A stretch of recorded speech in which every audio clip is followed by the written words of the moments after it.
So hi guys, welcome to trendy troop YouTube channel. So தீபாவளியில் முடிஞ்சிடுச்சு. So எப்படி உங்களுக்கு இந்த தீபாவளி போச்சுன்னு மறக்காம கீழே கமெண்ட் பண்ணுங்கள். ஸோ நேற்று நைட்டு நம்ம சபரிநாதனும் திவாகரும் சண்டையே இல்லாமல் ஒரு சண்டையை எப்படி க்ரியேட் பண்ணாங்க, அது எப்படி முடிஞ்சது, எப்படி போச்சுன்னு சொல்லி இந்த வீடியோவில் தெளிவாக பார்க்கலாம். வாங்க வீடியோக்குள்ளே போகலாம். ஸோ அதுக்கு முன்னாடி நம்ம சேனலில் மறக்காமல் லைக், ஷேர் அண்ட் சப்ஸ்கிரைப் பண்ணிக்கோங்க. மறக்காமல் கமெண்ட் பண்ணுங்கள். அப்போ தான் உங்களோட எல்லா கமெண்ட்டுக்கும் நான் ரெஸ்பான்ஸ் பண்ணுவேன். இந்த பிரச்சனைக்கான முதல் புள்ளி, நம்ம எப்பவுமே முதல் புள்ளி வச்சு தான் அனுப்பிப்போம். முதல் புள்ளியே பார்வதி தான்.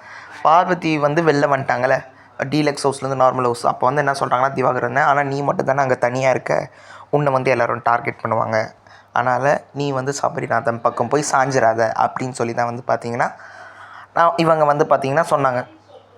அதை மனசில் வச்சுனார் போல் நம்ம திவாகர். ஸோ என்ன பண்ணுறாருன்னு பார்த்தீங்கன்னா, தீபாவளி நைட்டு சபரிநாதனை பிடிச்சிட்டு ஒரு அந்த கார்னர் இருக்குல்ல, ஹெல்த்தி கிராசஸ் பெருங்காயம் கார்னர், அங்கே போய் உட்காந்து சம்மந்தமே எல்லாம் பேசுகிறாங்க வித் 4 வேர்ட்ஸ். தங்கம், நான் சொல்கிறத ஒரு நிமிஷம் கேளு தங்கம், ஒரு நிமிஷண்ணே. அப்புறம் இவரில் நான் டேரெக்டாக சொல்கிறேன், ஓப்பனாக சொல்கிறேன் பாரு அப்படின்னு. ஆனால் நான் ஒரு விஷயம் சொல்கிறேனே, இந்த 4 வார்த்தையை வச்சு தான் இந்த சண்டையே போயிருந்தது. சரி, இப்போ எதுக்கு இந்த சண்டை நம்ம பார்க்கலாம். எதுக்கு இந்த சண்டைனா, நேற்று நைட்டு பார்த்தீங்கன்னா, பார்வதி என்னை தொட்டு பேசாதீங்க, தடவி பேசாதீங்கன்னு கொஞ்சம் ஓப்பனாக சொல்லிட்டாங்க. அது சபரிநாதன் கேட்டு ஒருத்தங்க சொன்னால், நீ ஒருத்தர்கிட்ட தனித்தனியாக தானே இப்படி பேர் வாங்குற, மொத்தமாக சொன்னாங்கன்னா உன் கெரியர் காலினா நீ போயிடுவேன் அப்படின்னு. உண்மை எக்ஸாம்பிள் பிரதீப்.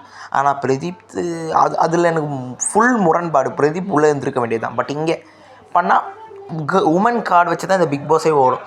ஸோ அதனால் நீங்கள் மாட்டிப்பீங்க. ட்ரூ. அதை அப்போ தலையாட்டிட்டில்ல. நெக்ஸ்ட்டு அப்போ நீ அப்படி சொல்லியிருக்கக்கூடாது தம்பி, அது ரொம்ப தப்பு. எல்லா விஷயத்துலையும் மூக்க நுழைக்கிற அப்படின்னு. எந்த விஷயம் மூக்க நுழைச்சோன்னே இந்த விஷயத்த சொன்னார். சரி, நான் என்னென்ன பண்ணோன்னா, முழிக்கிறாரு. மனுஷங்குள்ளே 70% நல்லது இருக்கும், 30% கெட்டது இருக்கும்னு சொல்லி என்னென்னமோ வளர்றாங்க.